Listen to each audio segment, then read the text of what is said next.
그래서 거기 생명과학의 탐구 방법 그래서 나오거든. 자, 이 교재 지금 보면 알겠지만 선생님 굉장히 사실 좀 내용을 압축시켜 놨어요. 여기 요 부분은. 그러니까는 우리 방학 때 한 것도 있으니까 좀 복습을 좀 하고 많이 읽으면 됩니다. 여기 그렇게 어려운 게 없으니까. 자, 생명과학의 뒤에 가서 2단원 가서는 좀 자세히 해야 돼. 거긴 외울 게 좀 많다 보니까. 근데 여기 1단원은 그냥 요약해서 간단하게 합시다. 생명과학의 탐구 방법. 자, 우리 예전에도 이거 탐구 방법 얘기할 때 두 가지가 나오거든요. 첫 번째가 뭐다? 귀납적 탐구 방법이 있고요. 이제 귀납. 그 다음에 두 번째가 연역적 탐구 방법이라는 게 있어.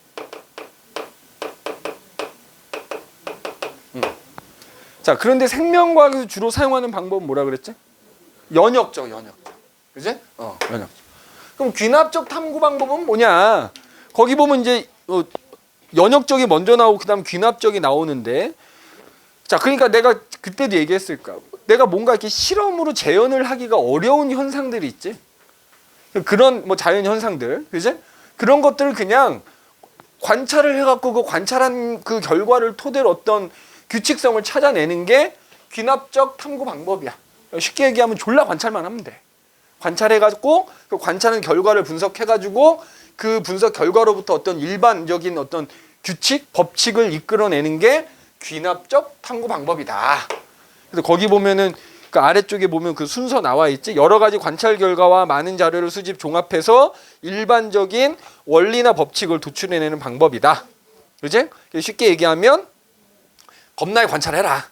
관찰한 결과를 분석해서 일반적인 어떤 규칙을 이끌어내는 방법이다 이거지. 거기 보면 나와 있지만 가설 설정이라는 단계가 없고, 그 다음에 실험을 통해서 어떤 검증하기 어려운 분야에서 주로 이용한다. 그래서 어떤 특히 그 지구과학에서 말하는 그 천문, 우주 이런 것들, 우주에서 일어나는 현상들, 그 다음에 뭐 어떤 뭐 진화라든지 사람의 유전이라든가 이런 것들은 귀납적 탐구 방법을 주로 이용한다. 뭐 이렇게 돼 있는 거고, 요게 이제 핵심이 연역적 탐구 방법. 그럼 얘와 얘의 가장 결정적인 차이는 뭐냐면, 뭐 순서면 얘기하자면 이거지. 얘도 마찬가지 처음에 어떤 뭐 현상, 자연현상 같은 거를 관찰을 합니다. 그럼 그걸 관찰했더니 뭔가 궁금증이 생긴 거지. 그걸 뭐라고 표현하지? 문제 인식. 그래서 이제 가장 중요한 뭐냐면 귀납적 탐구 방법하고 가장 다른 것 중에 하나가, 그러니까 궁금증이 생긴 거야. 그지? 그럼 그 궁금증을 해결하기 위해서 1차적으로 뭘 한다? 바로 가설이라는 걸 세우는 거죠. 자, 가설이라는 말의 뜻도 알고 있어야지. 가설이 뭐지? 뭐 그냥 간단하게 표현하면 잠정적인 어떤 결론, 어떤 현상에 대한 잠정적인 결론, 그냥 내가 임의로 내린 답인 거지. 그래서 가설을 세운 다음에 그 가설이 맞는지 틀리는지를 검증하기 위해서 뭐 해야 돼? 실험을 하는 거야, 실험. 그죠? 그래서 실험할 때도 당연히 실험 계획을 세워야 될 것이고요. 그죠?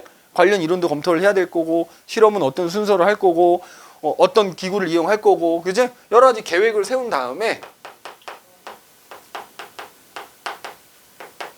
그걸 토대로 이제 실제로 실험을 합니다. 그죠?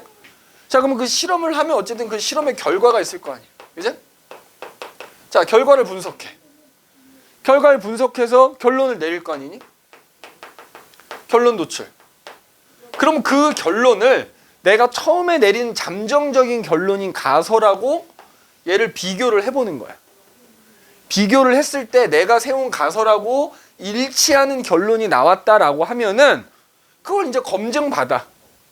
만약에 자, 가설과 일치하게 되면 그 결론이 가설과 일치할 경우에는 검증받아야지.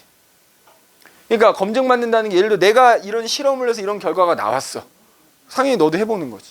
너도 해보고 승환이도 해보고 다 해봤을 때도 동일한 결론이 나온다. 그럼 그거 일반화할 수 있는 거야. 뭐 검증 및 일반화 이렇게. 그지? 그래서 이제 일반화되면 이제 결국 그게 하나의 뭐 학설이 되고 법칙이 되고 할 수가 있는 거죠. 그죠? 법칙. 근데 이제 만약에 이 결론이 가설하고 일치하지 않는다라고 하면 되돌아가는 겁니다. 만약에 가설과 불일치할 경우에는 되돌아가서 가설을 다시 수정을 한다든지 아니면 근데 어떤 실험 방법에 문제가 있을 수도 있는 거니까 뭐 실험 과정을 좀 수정해서 한다든지 해서 가설과 결론이 일치할 때까지 반복하는 거야. 그지? 근데 이제 니네 뒤에 문제 보면 알겠지만 너희가 푸는 시험 문제에서는 가설과 결론이 다 일치하는 것밖에 안 나와요. 물론 이제 일부러 낼 수는 있지. 만약에 가설을 이렇게 세웠는데 가설과 다른 어떤 결론이 나왔다. 그러면 가설을 어떻게 고쳐야 되겠냐 뭐 이렇게 물어볼 수는 있겠다만 일반적인 실험 문제들이 나올 때는 결론이 곧 가설이라고 생각하면 되는 거지. 항상 가설과 일치하는 게 시험 문제 주로 출제가 되니까. 알겠니? 뭐 그래서 연역적 탐구 방법의 과정은 이렇게 되고요. 그지? 이 각각의 과정들은 이제 실제로 실험 문제들을 통해서 우리가 이 내용은 이 단계겠구나. 이 내용은 이건 이제 파악하는 게 중요한 거고. 그 다음에 이제 실험할 때가 또 문제야. 실험. 자, 이 실험할 때 가장 중요한 건 실험을 할 때 대조 실험을 한다 이렇게 얘기해. 대조 실험. 자, 대조 실험은 항상 비교 실험을 다른 말로 비교 실험이라고 하거든. 그러니까 실험을 할 때 항상 두 세트를 준비하는 거야. 한 세트는 아무것도 건드리지 않고 그대로 냅두는 거야. 자, 그걸 우리가 뭐라고 하지? 대조군이라고 하죠. 자, 대조군이 뭐라고? 실험할 때 아무것도 조작하지 않은 집단. 아무것도 조작하지 않은 집단을 대조군이라고 하고요. 그 다음에 이제 뭔가를 이렇게 내가 뭐 투입을 한다든지 뭔가 변화를 준 놈은 우리가 뭐라 불러? 실험군이라고 하지. 그치? 그러니까 뭔가 조작을 해준 거야. 그럼 뭘 조작하느냐? 실험을 할 때 그 실험에 영향을 줄 수 있는 여러 가지 것들이 있을 거 아니야. 그런 것들 중에 하나를 조작하는 거야. 자, 우리가 실험을 할 때 실험 결과에 영향을 줄 수 있는 것들이 많이 있겠지. 뭐 물론 실험마다 그건 다 다를 거고. 그걸 우리가 뭐라 불러? 변인이라고 합니다. 변인. 자, 실험을 할 때 어떤 실험 결과에 영향을 주는 요인들. 영향을 주는 요인을 우리가 변인이다 이렇게 얘기해. 그러니까 실험, 예를 들어서 광합성이라고 하면 내가 만약에 어떤 광합성 실험을 한다고 치자. 그럼 식물이 광합성을 얼마나 많이 하느냐를 살펴볼 때 광합성에 영향을 주는 게 여러 가지가 있지. 일단 재료에 해당되는 이산화탄소의 농도도 광합성을 얼마나 많이 하냐 적게 영향을 줄 수 있고, 광합성이라는 게 일종의 물질 대사이기 때문에 온도도 영향을 줄 수 있고요. 그 다음에 광합성하면 빛이 필요하잖아. 그럼 빛이 세냐 약하냐, 빛의 세기 같은 것도 광합성 영향 주거든. 그러면 자, 광합성이란에 대해서 실험을 할 때 이렇게 여러 가지가 영향을 주고 얘네 다 통틀어서 변인인 거야. 그러면 그때 변인이 여러 가지가 있을 때 예를 들어서 내가 CO2의 농도가 어떤 영향을 주는지 알고 싶어. 그러면 나머지는 실험하는 동안 일정하게 유지를 해줘야 되거든. 이걸 우리가 뭐라 그래? 통제 변인이라고. 통제 변인. 자, 통제 변인이 뭐라고? 실험하는 동안에 일정하게 유지시켜주는 변인. 일정하게 유지하는 변인.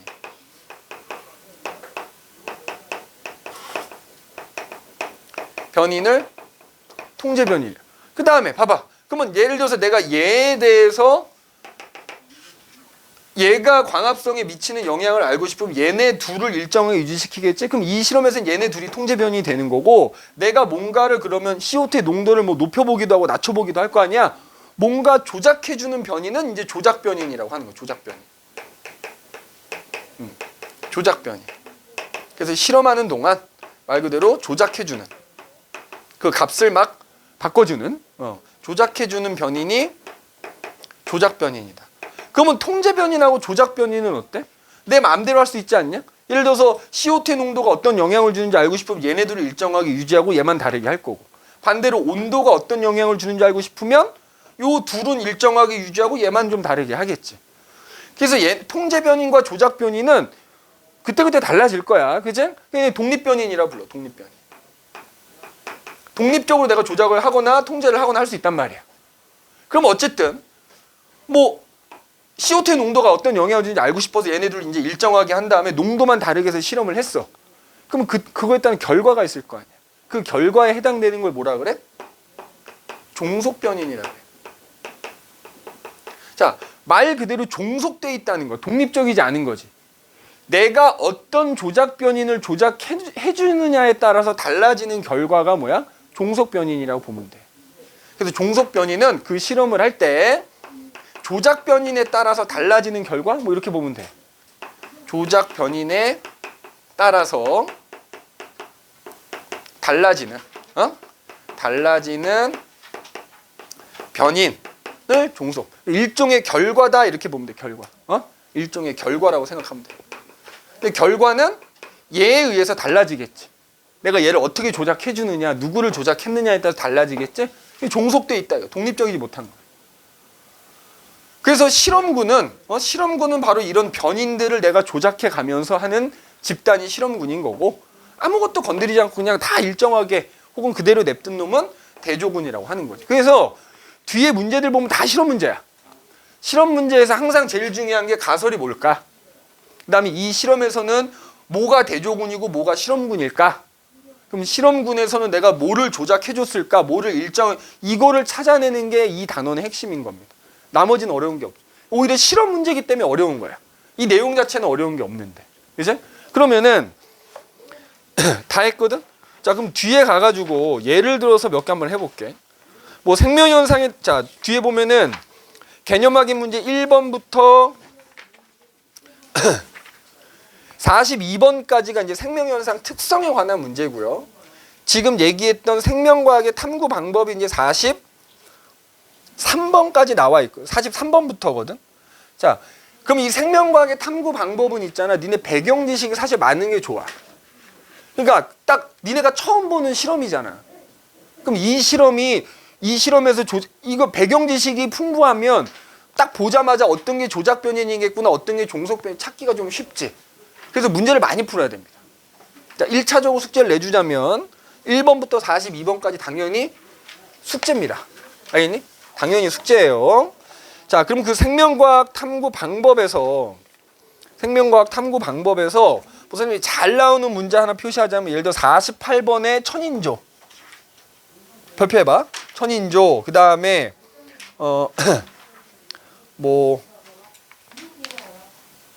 그 다음에 예를 들어서 저기 56번 같은 거에 이제 각기병 문제도 잘 나오고, 그 다음에 저기 보면은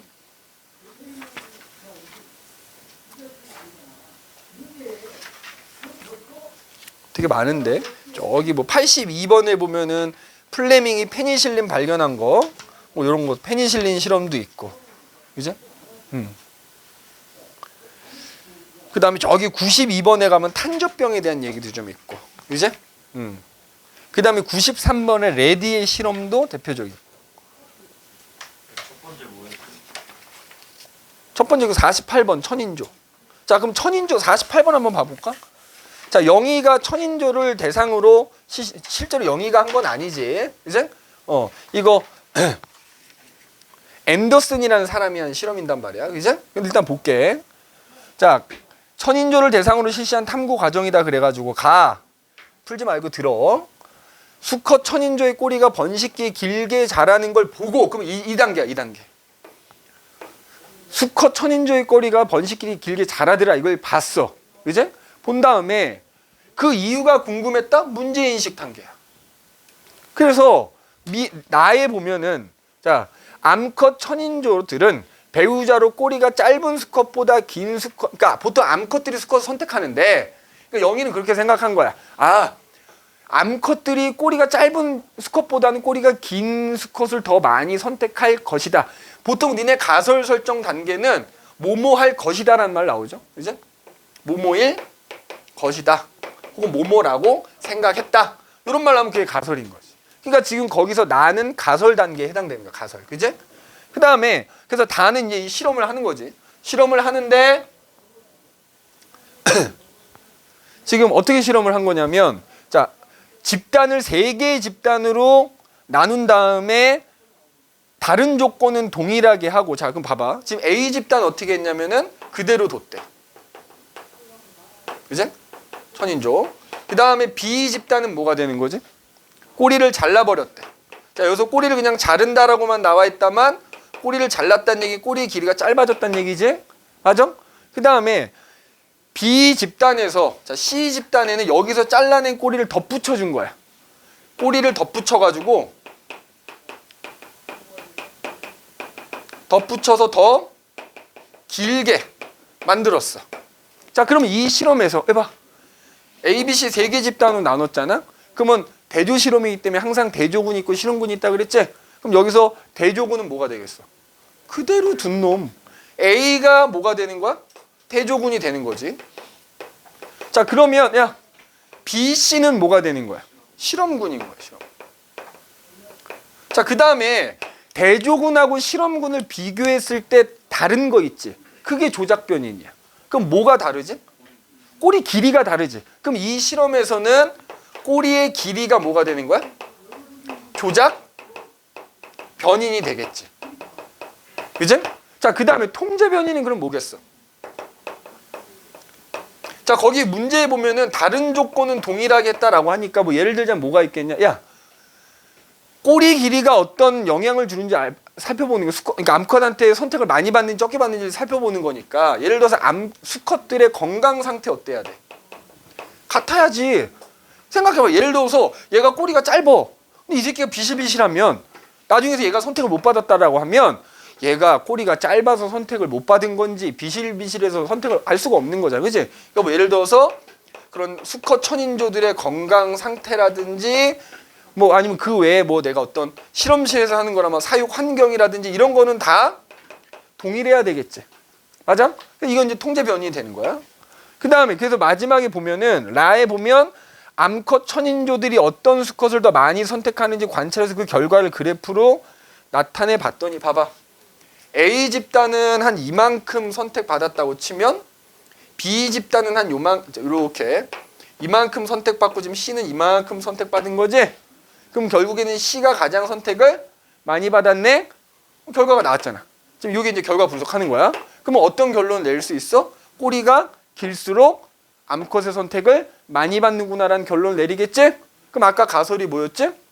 암컷이 꼬리가 짧은 수컷보다는 긴 수컷을 더 많이 선택할 것이다 라는 가설을 내렸는데 실험 결과를 분석해서 내린 결론이 가설하고 일치하더라.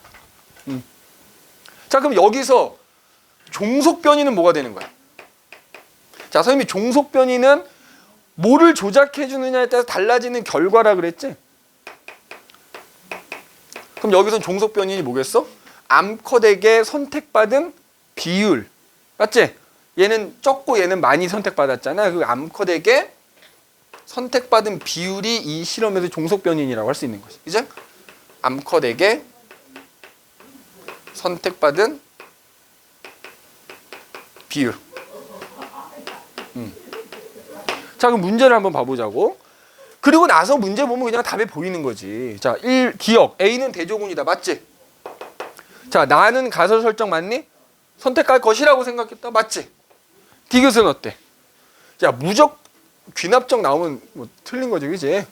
왜냐면 이렇게 대조군 실험군이 있다라는 건 무조건 연역적. 가설이 있다라 그러면 무조건 연역적인 거야. 그래서 디귿은 당연히 틀린 말이 될 거고. 그러면 52번 똑같은 문제야. 똑같이 천인조 문제 나오지? 비슷한 문제들이 여러 번 들어 있는 경우가 있으니까 그렇게 기억해 두시고. 나머지 뭐 각기병 아까 선생님이 체크하라고 했던 거 다 비슷합니다. 각기병. 응? 근데 이제 그런 거 말고 실험들 있잖아. 예를 들어서 59번 같은 거 한번 봐봐. 자, 59번 보면은 이거 하나만 더 할게. 어떤 식물에서 세균 X와 Y가 냉해 발생에 미치는 영향을 알아보기 위한 실험이야. 냉해가 뭐야? 이것도 모르면 뭐 모르잖아. 냉해라는 게 뭐냐면 너희가 농작물을 기를 때 예를 들어 사과 같은 거 어때? 얼었다 녹으면 맛이 있냐 없냐? 없지. 그러니까 예를 들어 사과 내가 과수원에서 사과 기르는데 갑자기 기온이 영하로 뚝 떨어진 거야. 그 사과가 얼어버리면 그 사과 못 팔어. 냉해, 그지? 뭐 차가울 냉자에 뭐 이런 거니까. 그래서 거기 보면은 마이너스 4도씨인 환경에서 식물 잎에 세균 X와 Y를 처리한 거야. 잎에다가 이제 세균을 넣어준 거지. 그랬을 때 냉해 발생 여부를 조사했다. 자, 그래서 보면 마찬가지로 지금 4개가 있지, 실험이. 자, 실험 1은 뭐냐면은 그대로 뒀대. 세균을 아무런 세균도 처리하지 않았대. 실험 2는 세균 X를 감염시켰고요. 맞지? 실험 3은 지금 어떻게 됐어? Y를 감염시켰고, 실험 4는 X와 Y를 둘 다 감염시켰지. 맞아? 그리고 나서 냉해가 발생했는지를 보는 거야. 발생 안 하더래. 이거. 발생하더래. 발생 안 하더래. 안 하더래. 야, 그럼 봐봐. X에 감염이 되면은 추워졌을 때 더 그 피해가 크더라 이 말이지. 자, 그러면 또 봐봐. 여기서 일단 실험 1이 뭐가 돼? 그대로 뒀으니까 얘가 태조군인 거지. 얘네 셋은 실험군이겠지? 자, 그러면은 조작 변인이 뭐야?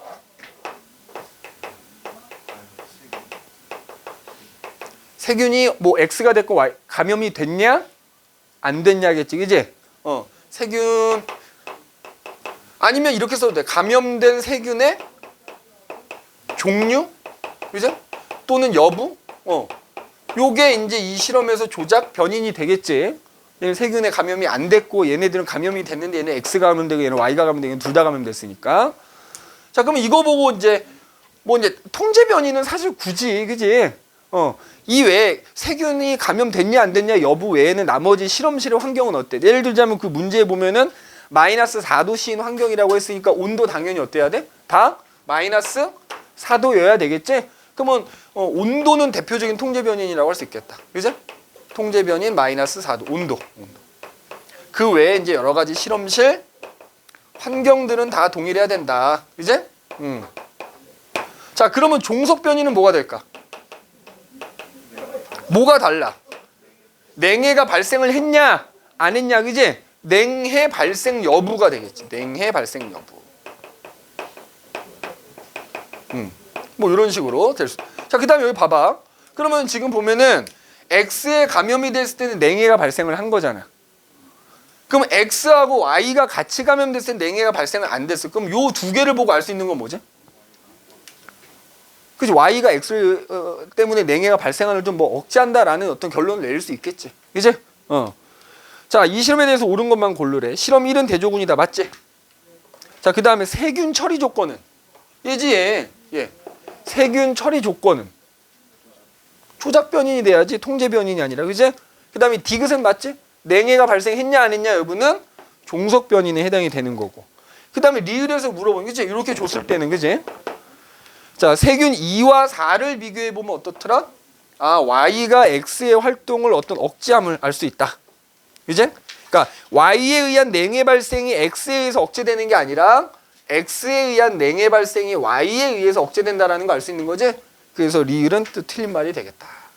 그러니까 니네가 모르는 실험이라 하더라도 요 과정만 좀 잘 알고 있으면 충분히. 그러니까 연습 많이 하는 게 좋아. 이런 식으로 문제 많이 풀다 보면은 충분히 잘 풀어낼 수 있을 것으로 보여집니다.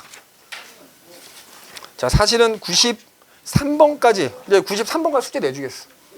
오늘은 워크북이 없으니까 93번까지 일주일에 뭐 100문제 정도 푼다고 해서 문제는 없을 거 아니야, 그지? 내신 대비 때 그 정도도 안 하면 의미가 없죠, 그지? 93번까지 일단 내가 숙제를 좀 내줄게요. 자, 그러면은 1단원 다 끝난 거야. 1단원은 뭐 니네도 알겠지만 내용이 간단하니까. 자, 그러면 이제 31페이지 가면은 이제 2단원이 나오거든요. 사람의 물질 대사 그래가지고 2단원이 나온다. 2단원. 그지? 니네 보면은 특히 이제 32페이지 가시게 되면 이제 조금 막 이상한 내용 나오지, 그지? 니네가 몰라도 되는 내용은 선생님이 그냥 스킵할 거야. 이게 생투 내용이 섞여져 있어서 그래. 생투 내용이 섞여져 있어서 그런 거니까. 자, 그러면 이제 2단원 사람의 물질 대사라고 하는 거. 아까 생명현상 특성 얘기할 때 물질 대사 뒤에 가서 자세히 합시다 이런 얘기 했었잖아. 자, 2단원 사람의 물질 대사.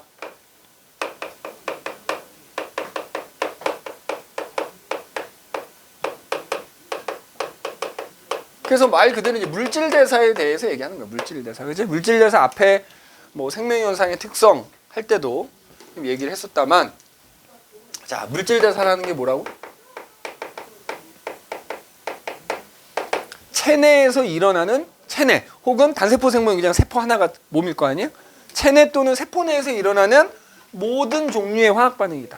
체내에서 또는 하나의 세포. 그러니까 예를 들어서 내 몸 전체에서도 일어나지만 결국 내 몸을 이루고 있는 세포 하나하나들이 다 물질 대사를 하고 있는 거야.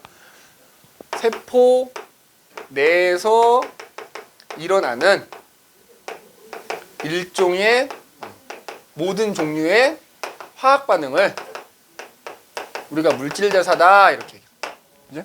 화학 반응이에요. 화학 반응. 그래서 이제 종류가 두 가지가 나오는데 동화작용이라는 것과 이화작용이라는 게 나오는데 동화가 됐건 이화가 됐건 이 물질 대사의 특징이 두 가지가 있지. 특징. 첫 번째 반드시야 반드시 뭐가 관여한다? 자, 화학 반응은 니네 알다시피 온도가 높으면 잘 일어나잖아. 근데 우리 몸 안에서 일어나는 거니까 끽해봐 온도가 한 35도, 37도 요 사이란 말이지. 그러니까 온도가 낮아서 화학 반응이 잘 안 일어나니까 그걸 빨리빨리 일어나게 하려면 일종의 촉매가 필요한 거야. 그 촉매 역할을 해주는 게 바로 누구다? 효소라 이 말이야. 그래서 반드시 효소가 효소가 관여한다 이 말이야. 자, 그래서 우리가 효소를 다른 말로 뭐라 불러? 유기촉매 또는 생체촉매라고 부르죠. 알겠니? 유기촉매 또는 생체촉매라고 부른다. 유기촉매 또는 생체촉매라고 부른다. 그죠? 유기촉매 또는 생체촉매. 주성분이 뭐지? 단백질이죠. 그지? 단백질. 그럼 좀 이따 이제 설명할 텐데 효소가 하는 일이 뭐야 결국? 우리 통과 때 배웠던 거. 뭘 낮춰주지? 활성화 에너지라는 걸 낮춰서 화학 반응이 물질 대사가 잘 일어나게 해주는 거지. 그지? 근데 촉매가 원래 두 가지지. 정촉매가 있고 부촉매가 있는데 특별한 언급이 없으면 정촉매야. 정촉매는 빠르게 일어나게 해주는 거고 소위 말하는 반응 속도 빨라지게 해주는 거고 부촉매는 반응 속도 느리게 만들어주는 거거든. 근데 특별한 언급이 없으면 정촉매인 겁니다.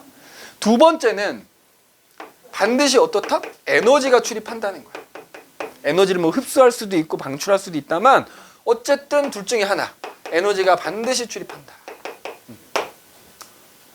그러면은 그 두 가지가 있다 그래서 동화작용이라는 것과 이화작용이라는 게 있단 말이야.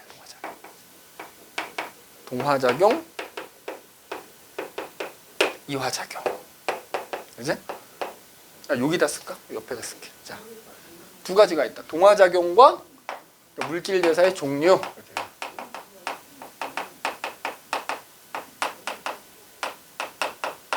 그래서 동화작용이라는 거.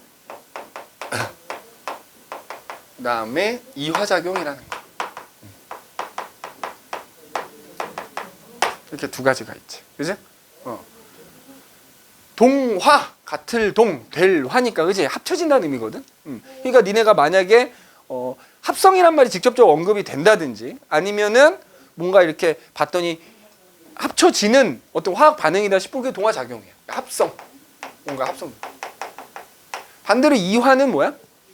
합성의 반대 개념이야. 이거 서로 반대 개념이고 뭐야? 분해하는. 분해되는 과정인 거야. 자, 그래서 동화작용은 이제 합성이니까 분자로 따지면 작은 분자를 그지? 합쳐서 뭘로 만드는 거야? 큰 분자로 만드는 거야. 자, 생물에서 이제 저 분자를 보통 뭐라고 부르면 무기물이라고도 부르지. 그래서 무기물을 합쳐서 뭘 만드는 거야? 유기물을 합성하는 거. 그지? 그게 동화작용인 거야. 그러면 이화작용은 반대겠다. 그지? 뭐야? 고분자, 크기가 큰 분자들을 분해한 거야. 분해했더니 작은 분자가 남았어. 그러니까 바꿔 말하면 유기물을 분해해서 결과적으로 무기물이 생성이 된 거야. 자, 근데 동화든 이화든 동화든 이화든 뭐야? 에너지가 출입한다 그랬죠? 여기서 보면. 그지? 자, 그럼 잘 봐. 에너지 관계는 어떻게 되느냐? 야, 저 분자는 질량이 작을 거 아니야? 자, 이 분자들 에너지 갖고 있어, 안 갖고 있어? 갖고 있지. 무슨 에너지 갖고 있어? 화학, 기본적으로 분자들로 이루어진, 대부분 다 분자로 이루어져 있을 거 아니야? 화학 에너지 갖고 있는 거야. 근데 어쨌든 그 양이 적어. 여기가 이제 에너지라고 해볼게. 그 다음에 여기가 이제 반응 경로. 자, 반응 경로라는 게 뭔지는 알지? 너네 이렇게 화살표를 표시했을 때 얘가 반응 물질, 생성 물질인 거잖아. 그 경로, 그거야. 그러면 반응 물질은 분자가 작으니까 에너지가 적었고요. 걔네들을 합쳐서 큰 분자 만들면 걔네 에너지가 많아지지. 그러면 결과적으로 어때야 돼? 에너지가 증가해야 되잖아. 에너지는 없던 게 생기지 않으니까 그 에너지가 많아지기 위해서 그 차이만큼 어때? 에너지를 흡수해야 돼. 맞아? 흡수해야 돼. 에너지 흡수한다. 그래서 우리가 동화작용을 다른 말로 뭐라 불러? 흡열반응이라고도 부르지. 흡열반응. 그지? 흡열반응.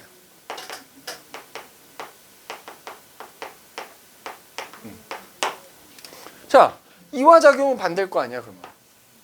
처음에 크기가 큰 분자니까 에너지가 어때? 많았겠지? 근데 반응이 일어나고 나서 이제 작은 분자만 남게 되니까 에너지가 적어지거든? 맞아? 에너지가 줄어들겠지? 에너지는 없어지지 않거든? 다 외부로 방출해버리는 거야. 에너지 방출합니다. 그래서 우리가 이화작용 다른 말로 뭐라고도 부른다? 발열반응이라고도 부르는 거야. 자, 근데 이때 자, 요 내용. 이 동화든 이화든 효소가 관여하잖아. 그럼 아까 효소가 어떻게 관여한다 그래서 활성화 에너지라는 걸 낮춘다 그랬지? 그럼 잘 봐봐. 활성화 에너지라는 건 그럼 또 뭐야? 활성화 에너지.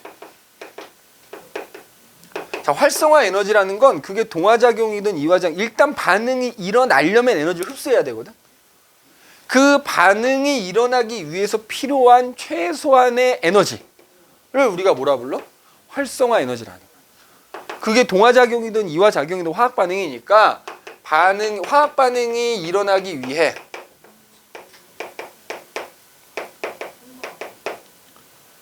필요한 최소한의 에너지를 우리가 뭐라고 한다? 활성화 에너지. 그러니까 봐봐. 동화작용이 일어날 때 봐봐라. 위로 올라가는 게 에너지 흡수하면 에너지 올라가는 거잖아. 그러니까 얘네들을 합쳐서 내가 얘를 대려면 일단 에너지를 흡수해야 된다고, 이만큼을. 그래서 니네 요렇게 돼 있는. 그래서 보면은 동화작용이 일어날 때 일단 반응이 일어나려면 이만큼을 흡수해야 돼. 이게 뭐야? 활성화 에너지고, 그래서 반응이 일어나면 일어나는 동안 요만큼 어때? 조금 방출하기는 하는 거야. 근데 결과적으로 이만큼 흡수하고 이만큼 방출했으니까 결과적으로 이만큼을 흡수한 셈이 되겠지. 맞아? 그럼 그때 요걸 뭐라 불러? 요. 최종적으로 반응물과 생성물의 요 에너지 차, 요거 뭐라 부르지 우리가?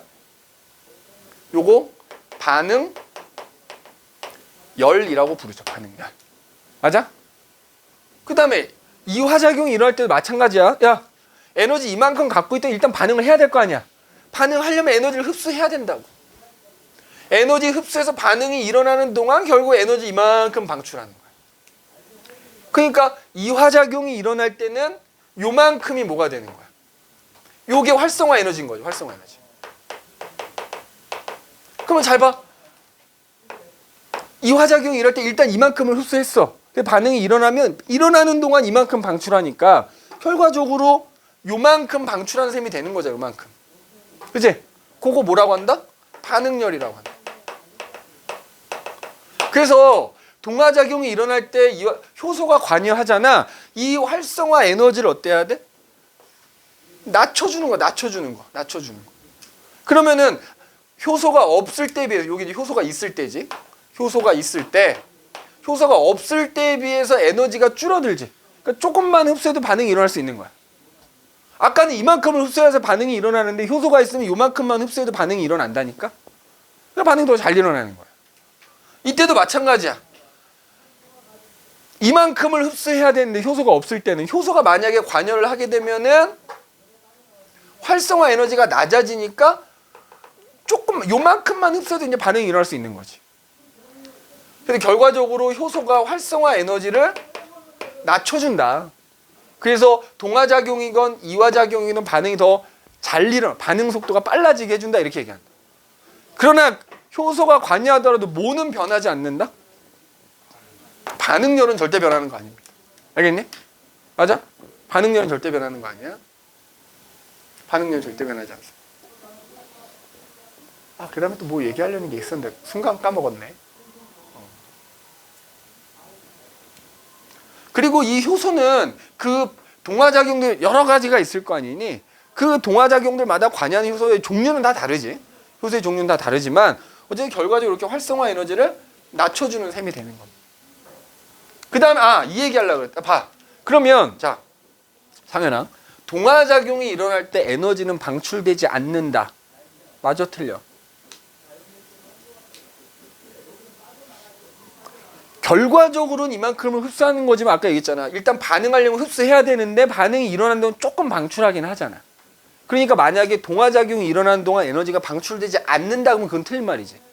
조금 방출되긴 하는데 애초에 흡수한 게 더 많은 거지. 그러니까 조금 방출하더라도 결과적으로는 흡수한 셈이 되는 거고 이때도 마찬가지야.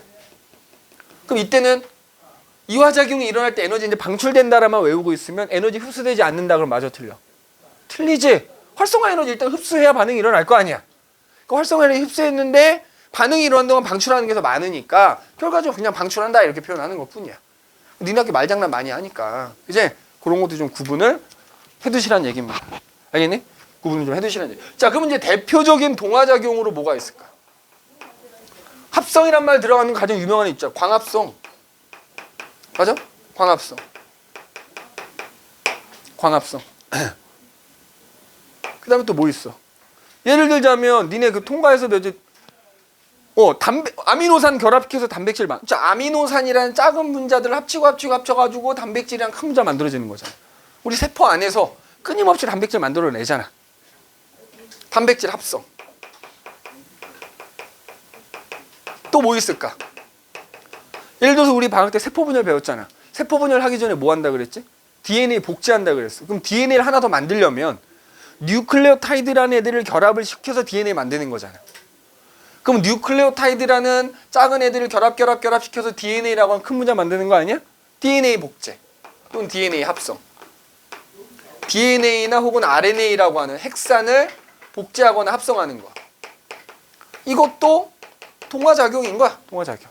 그치? 아니지. 이거는 그냥 말 그대로 다른 거지. 그럼 지질합성도 있어. 니네 그 세포 소기관에서 배웠겠다만 소포체라는 곳에서 매끈면 소포체에서는 지질합성된다 이렇게 돼. 그러니까 합성이란 말 들어가면 다 동화작용인 거야. 합성이란 말 들어가면 대표적인 거 이렇게 써놓은 거고. 그 다음에 이화작용의 예로는 뭐가 있지? 광합성 나오면 그거에 정확하게 반대되는 반응이 뭐야? 세포호흡. 그죠? 세포호흡이 있어. 그 다음에 또 뭐 있어? 소화인데 구체적으로는 화학적 소화야. 그냥 기계적 소화라고 하면 안 되고요. 소화 중에서도 화학적 소화라는 거 있지. 예를 들어서 내가 먹은 음식에 들어있는 단백질을 소화 효소에 의해서 아미노산으로 분해되잖아. 그럼 화학적 소화. 그죠? 그 다음에 뭐 이런 것도 있다. 예를 들자면 니네 세포소기관 중에 라이소좀이라는 애 있었어. 골지체에서 만들어진 라이소좀 안에는 가수분해 효소라는 게 들어있어가지고 그지? 예를 들어서 세포 안으로 뭔가 들어오거나 아니면 세포 안에 소기관들이 오래되면 걔네들을 소화시켜버린다 그랬지? 뭐 그런 것들. 라이소좀에 의한 소화 뭐 이런 거. 뭐 이런 것도 있어. 근데 그 3단은 우리가 방어작용 방학 때 안 했다만 내 몸에 세균이나 바이러스가 들어오면 내 몸에 있는 백혈구 혹은 중에 이제 하나의 식세포라는 애가 있어요. 대식세포라는 애가 있거든. 그럼 그 대식세포가 세균이나 바이러스 이렇게 둘러싸버리거든. 먹어서 소화시켜버려. 식균작용이라 그래. 그것도 이화작용인 거야. 그런 대식세포와 같은 애들에 의한 식균작용? 이것도 일종의 이 리소좀의 소화랑 비슷하거든. 이런 거 다 이화작용입니다. 그죠? 대표적인 이화작용인 거고 이제 뒤에 장에서는 이제 얘네들에 대한 얘기. 요거 어디 갔어? 요거 세포호흡에 대한 얘기가 좀 자세하게 그 밑에 나온다. 그지? 3번 세포호흡과 연소의 비교 그래서 나오는데 그건 이제 뒤에 장에 있는 거 얘기하면서 같이 얘기하도록 할게요. 그래서 물질 대사 이렇게 크게 두 가지가 있다라는 거 기억해 두시고 우리 잠깐 쉬었다가 물질 대사 얘기 좀 이어서 더 해보도록 할게요.